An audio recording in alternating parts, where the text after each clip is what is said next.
on the front row. Reason being, if I sit in the back, if I see people in front of me, I dare not raise my hand and answer any questions. And then in a lot of the gatherings after the classes, especially when law firms come on campus and they're going to have interviews and some mix and mingles. At the beginning, I didn't dare to look at people in the eye. So what I did is that I actually took off my contact lenses. so I couldn't see people clearly. So that's why I'm not looking at people, their nose. And for some time, so I practiced like that for 6 months. And after that, I think I was much, much better. And that's how I got to where I am today. Yeah, so, for all the Asian students, because sometimes the Asian community has that kind of reputation that we're really hardworking, diligent, but we just dare not speak up. And we're very moderate, we're very modest in some senses. But this is my example. I think, if you think that you dare not speak in front of people, just come and talk to me afterwards. I've got two bits of advice. One is for the students, the other is for the parents. So parents, encourage your kids to study abroad. Go abroad. Go abroad in high school and study abroad when you're in college. It completely changes your perspective. I studied abroad in Europe, and I went to school at Zhongwen in Hong Kong when I was in college. It completely changed my life, and it shaped my career. You see a different world. You see how small your life is here. You learn to relate. You have a completely different perspective, and you appreciate how much bigger and smaller the world is. So that's for parents. How many people here are in high school? Yeah? Okay. How many are in college? Okay. There's a book. It's written by an amazing pioneer. It's called Dale Carnegie. His name is Dale Carnegie, and the book is How to Win Friends and Influence People. I read that when I was in high school, and I read it every 4 or 5 years. It's an amazing book. It'll teach you people skills, it'll teach you how to relate to people, and it'll teach you how to connect. And those skills are critical, everybody's talking about. How to Win Friends and Influence People. It's been in publication for about 50, 60 years, and the name of the author is Dale Carnegie. Yeah? Yeah, great advice. I followed what Steve was saying about the idea of public speaking. When I first came to this country, my family, my dad went to see the school counselor to pick classes for me. And the classes he picked, I really didn't know why he did it. One was he picked Latin. I tried to learn my English better first, but the second class he picked for me was public speaking. Now remember, this is what I just literally stepped off. I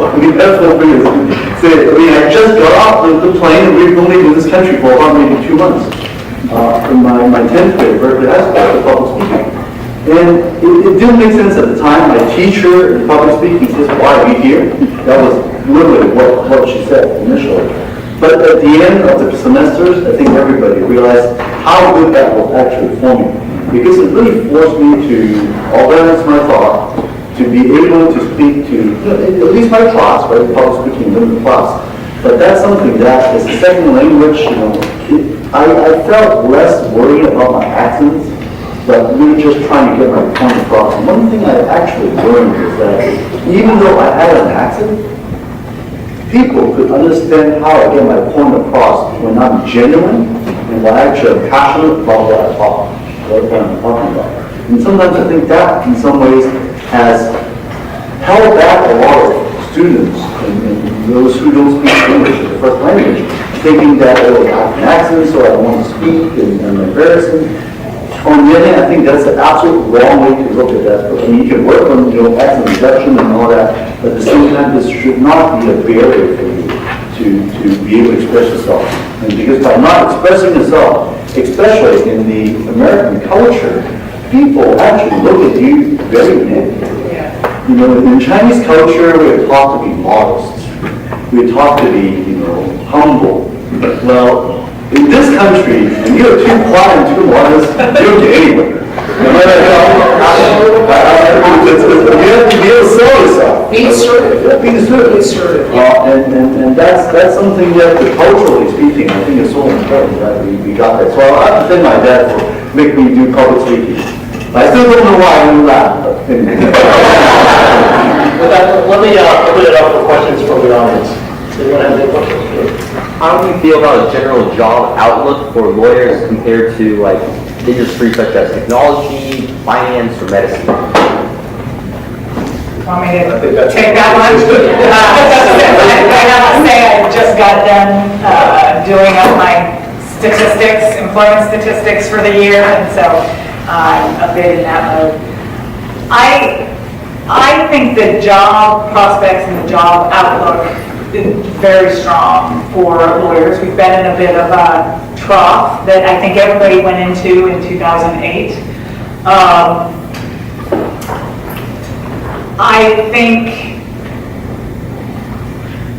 think that there isn't a huge difference. In my mind, if you are really passionate about what you do and you're excited about it, if you've got that motivation, you're going to find success.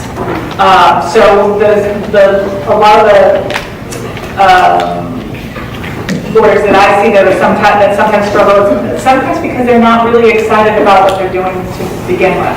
That's not to say we did have a huge drop in the number of employment opportunities in 2008 and 9.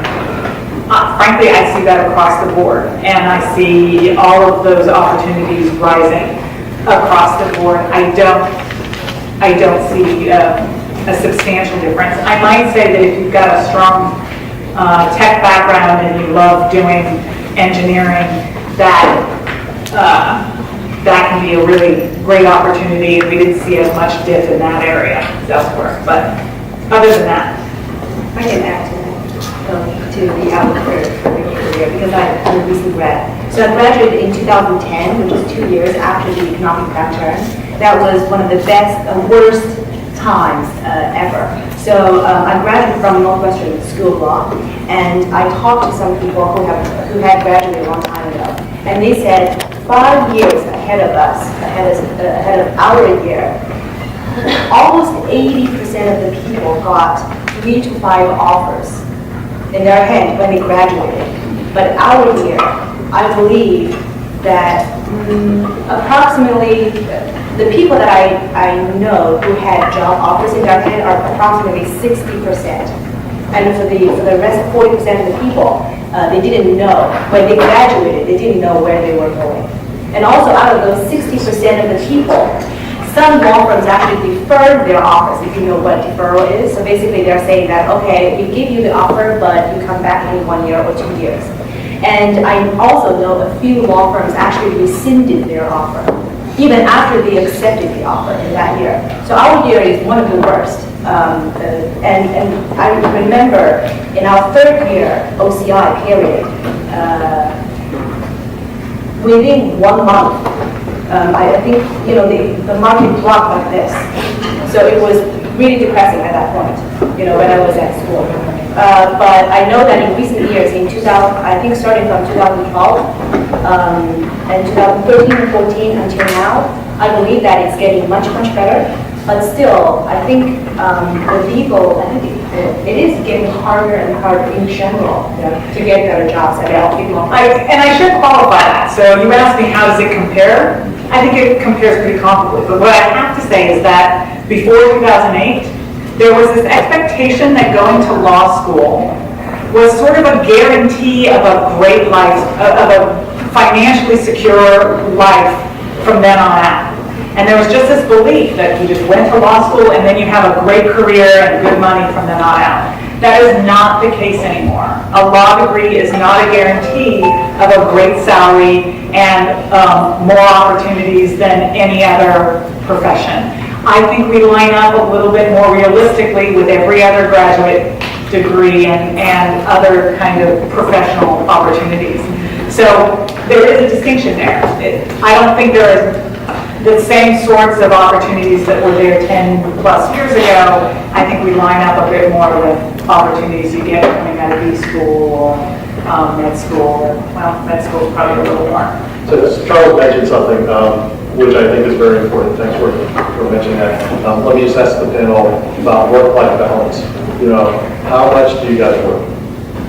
Do you actually have time for your families and things, or is it I work 9 to 3 and I have all the evenings and weekends off, or is it, I work 7 days a week, 24 hours a day? The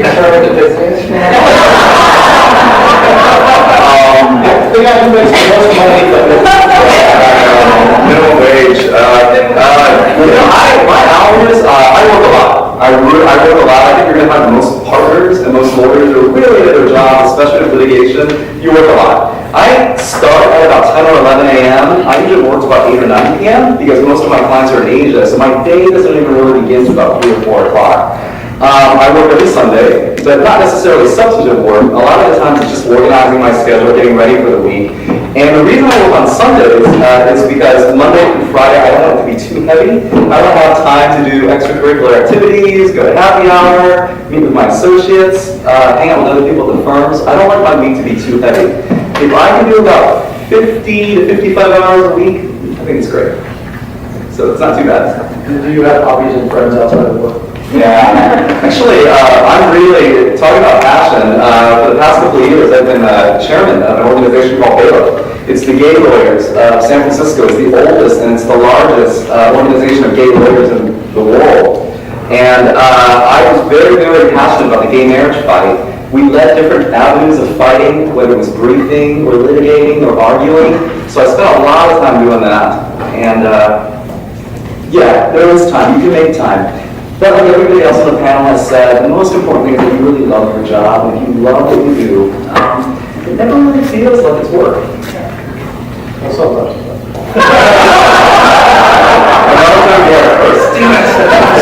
Friday night at 11 p.m.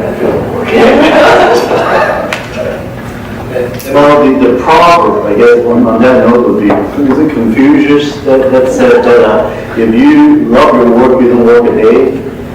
Something like that. Well, I would say the hardest amount of working time that I ever done actually wasn't even law. In 2009, I was actually called up in my reserve to serve in Baghdad for 1 year with the Navy in the Army. And what I didn't realize is, besides potentially getting killed by bombs and whatnot, the work hours there is just ridiculous.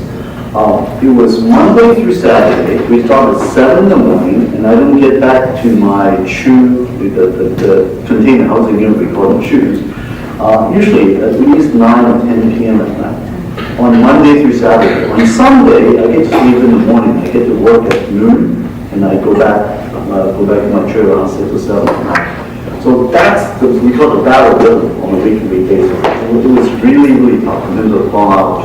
And people ask me, wow, do you get overtime for that? I said, I get plenty of overtime, I just don't get paid for it. But as far as my day-to-day lawyer work as an attorney, one of my firm, reserve Navy officer, and also a public official in the city council, it really boils down to the balance.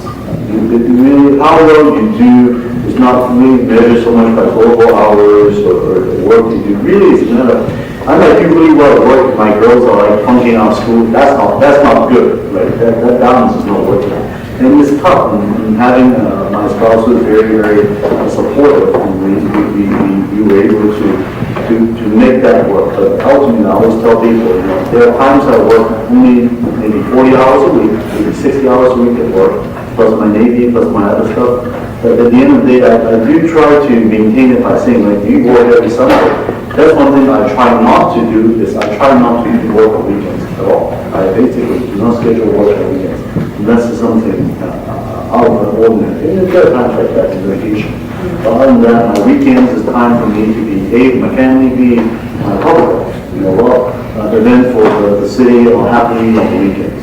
I volunteer work and whatnot. In the military, for 1 weekend a month is what I serve in my reserve duty. So I try to keep my weekends off. But again, there are of course times that you have to do a lot of work. If you go home, to have dinner with your kids, put them up to bed, and then turn on your computer and continue working away. That's pretty common, especially if you're Asian clients, because that's what they're working.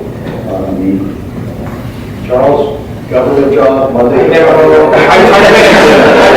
think state government, it's not a typical government job. I'll tell you, when I started as a young lawyer, trial attorney, I would work from 8 to 8, Monday to Friday, and then all day Saturdays. But that's because as a young lawyer, I'm actually in court, I'm actually learning a lot. Objections, evidence code sections, what the defenses are. But the good thing about my job is mine is finite, right? There's only so many ways to rob a bank, so many ways to kill somebody. Once you know what the defenses are, what the applicable law is, you become more familiar with it, so you don't have to devote as much time. So, but that's not to say, so I can manage a 40-hour work week, it's pretty regular, unless I'm in trial. But when I'm in trial, there's no sleeping. I'm up at 3 o'clock in the morning. I'm always thinking about arguments. I up at 3 in the office by 4, work from 4 to 8:30, in court by 9. And then from 9 to 5, I'm in front of the jury, in front of the judge and everyone else. And by 6 o'clock, I'm tired, so I just gotta go home and rest.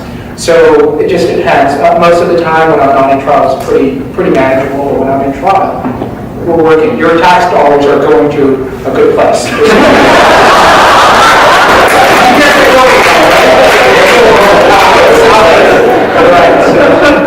Christy, when you were at house, for the outside counsel, there is this bit that if something needs to get done over the weekend, the in-house counsel calls us on Friday afternoon. So what's the schedule like being in in-house? Yeah, well, in terms of work-life balance, comparing in-house and law firm, I think in general, definitely in-house gives a much better work-life balance. That's why especially a lot of women who are thinking about having a kid, and they turn in-house after several years at being at a big law firm. So that being said, I think the fundamental difference between being an in-house and at a law firm is billable hours. It's actually your psychological stress sometimes. So at a law firm, you have to bill the hours that you work. So you really need to be very diligent and counting the time. I think now the implement is still 10 or 6 minutes. Yeah, 6 minutes. 6 minutes. When I was at HP, we never had that problem. I never had that, on my mind. So I can, go to the bathroom and come back. But sometimes I still work at night. I think it depends on what you were working on. So for example, if, there was going to be a trial, you still need to, to work a lot of hours. And sometimes there was an M&A, so there was a deadline. They're saying, well, we have to close this within 30 days. And everybody was working, over the weekend. So it doesn't mean that you work less. From my perspective, I really feel that you are more relaxed, in a sense, when you're working for a big company. And then that being said, now, although I kind of left the legal field already, I kind of feel that now is actually my busiest period of life in my time, because I am taking a more important role. Because now I'm a leader, leading more than 20, 30 people in China and here. So I kind of feel that I really need to set an example in front of my people.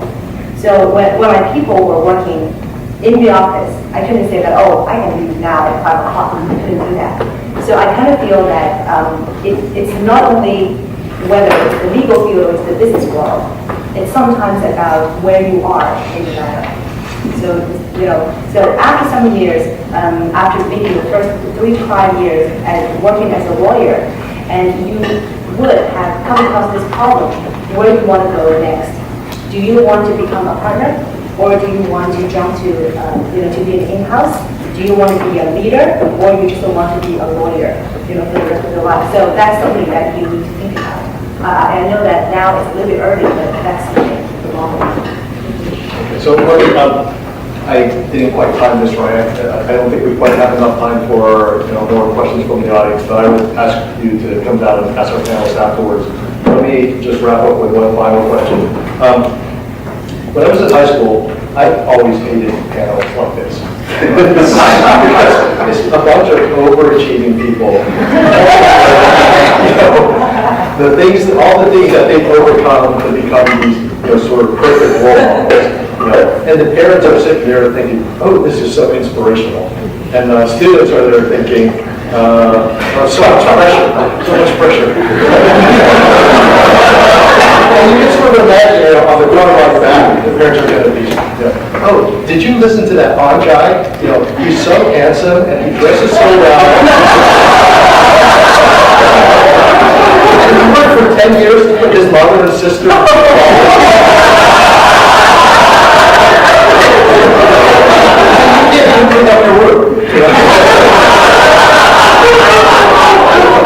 So my question for the panelists is, for the high school students that are in the room, what advice would you have for them that they actually would listen to? I have one piece of advice. Okay, once you are tired, don't play Candy Crush. That's something that I really like. Unlike what Michael said, I'm not an overachiever. So I always tell people if I can do it, anybody can do it. I'm an average student, but I really do believe that I want to help people. And along the way, if you're passionate enough and you're committed enough, good things are going to happen to you. So I don't play the piano, I don't any stretch of the imagination. So this is a very realistic expectation, but then again, I also make police money, so. I would say explore. I'm not a big believer in doing a bunch of things that you hate. I find that doesn't work very well. I think people really do well and excel if they're doing something they love. So I would say take time to explore and figure out what it is you love doing. So enjoy that. I can't agree more. It really is. It is not the money. You hear about lawyers billing $700 an hour. I've heard of like over $1,000 an hour now for my name partners in LA, in New York. It's just, don't look at the dollar sign and say, okay, I want to be a lawyer because then I can make a lot of money. That's a complete wrong way to look at the situations. And you really need to be looking for, explore, look for what you like, what you're good at, what you're passionate about. Because ultimately, if you're really good at something that you're passionate about, you will make a lot of money on that field anyways. So you hear about stories of people dropping out of school, like Bill Gates dropped out of school, and I was supposed to drop out of school. They didn't like it. I mean, but financially, they have more money than any lawyer I know. Really, it's important to figure out what you really like to do, how to improve people's lives, or what you're good at. I think that's really important. I have a feeling that high school students, if you're here, you're probably an overachiever. And parents, if you're here, you're probably the parents of overachievers, am I right? So no, your kid's not going to stop working hard. They're not going to stop playing the piano. They're not going to stop being the best in tennis classes. They're all going to do that because you're here. That's who we're talking to. So realistically, I go back to my two pieces of advice. If you're in high school, get a passport. Dream about the next destination you're going to go to, whether it's Europe or China or Hong Kong. Dream. Where are you going to? How many of you have passports?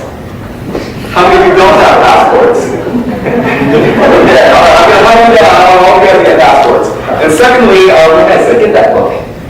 Dealing with people, and whether you can pursue law or not, dealing with people, relating to people, making friends, influencing people, it's the most important skill you're ever going to have in your life. So, thank you.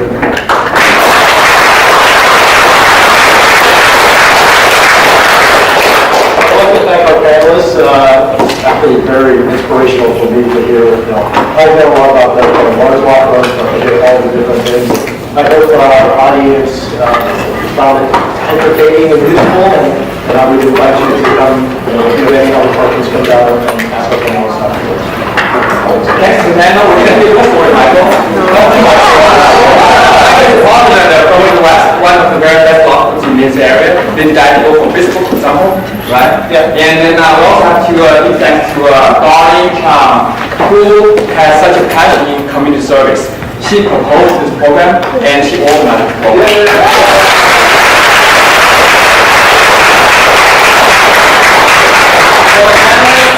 Darlene Ronnie has some gifts for them, and on behalf of CALOBA, please come over.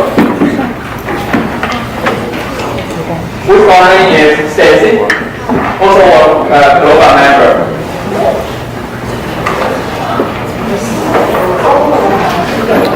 Christy, show two lawyers all they are. Thank you so